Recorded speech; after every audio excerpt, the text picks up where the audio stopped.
Sermon 33 Commentary.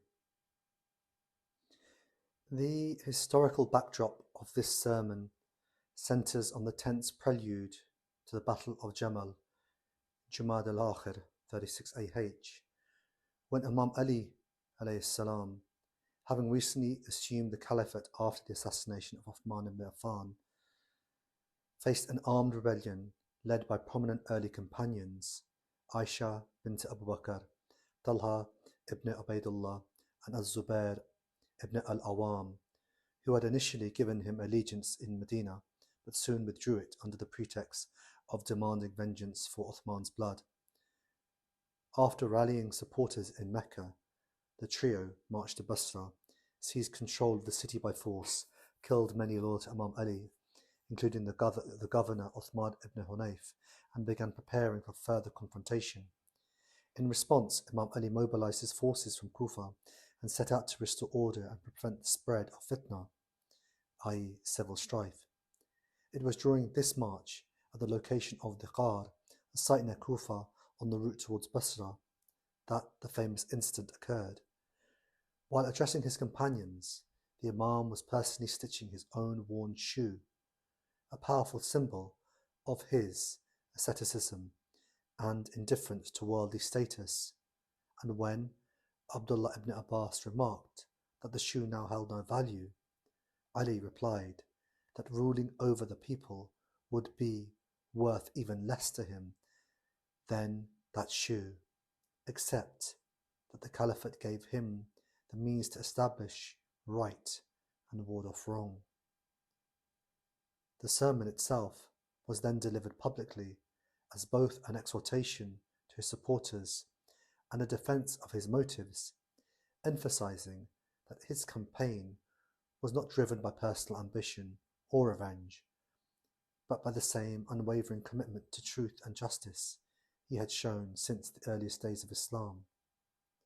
In it, he recalled how the Prophet Muhammad, peace be upon him and his family, had transformed Arabs from ignorance to guidance, how he himself had steadfastly supported that mission without weakness or cowardice, and how he now continued on the same path by confronting those who had once accepted him in the Hijaz but rebelled against him in Iraq. He directly addressed the underlying motive of the Qurayshite rebels, declaring that their opposition stemmed from envy over Allah's preference for the Prophet and his progeny, the Ahlul Bayt, quoting poetry to highlight their ingratitude. Once lowly and unprotected, they had been elevated, nourished, and shielded by the very family they now opposed. This moment at Diqar thus encapsulates both the Imam's profound humility and his resolute determination to uphold justice amid betrayal and division, setting the stage for the decisive yet tragic confrontation at Jamal that would claim thousands of Muslims' lives and deepen the first fitna.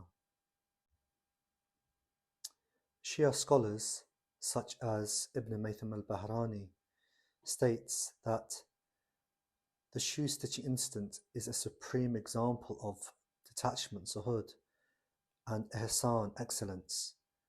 The Imam values a simple repair over rulership, showing caliphate is a trust for establishing the truth and justice, haqq, not worldly honour.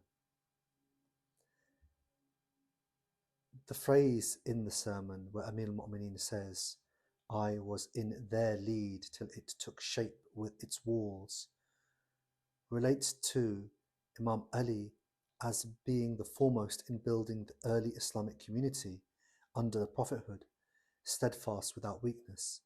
His current march continued that same mission.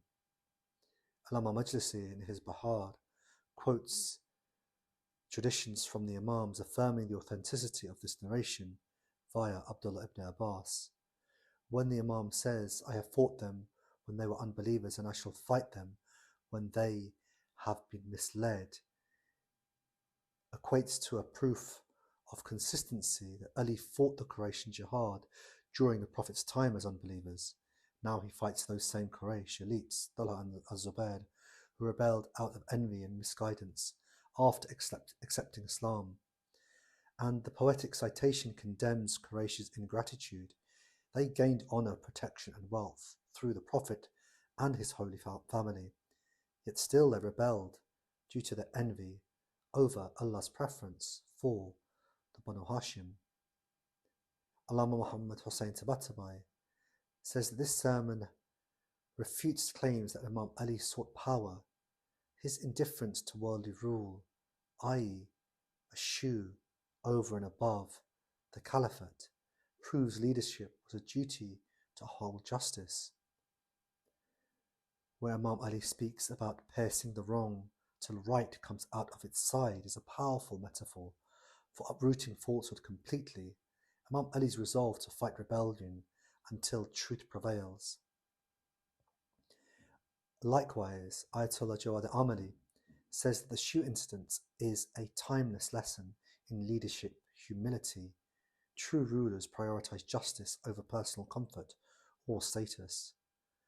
And the Quraysh's motives, revenge against us because Allah has given us preference, points to envy of the walaya, divine designation, of the Ahlul Bayt. The sermon motivates believers. Steadfastness is truth requires enduring hardship, as Ali did, without weakness or cowardice.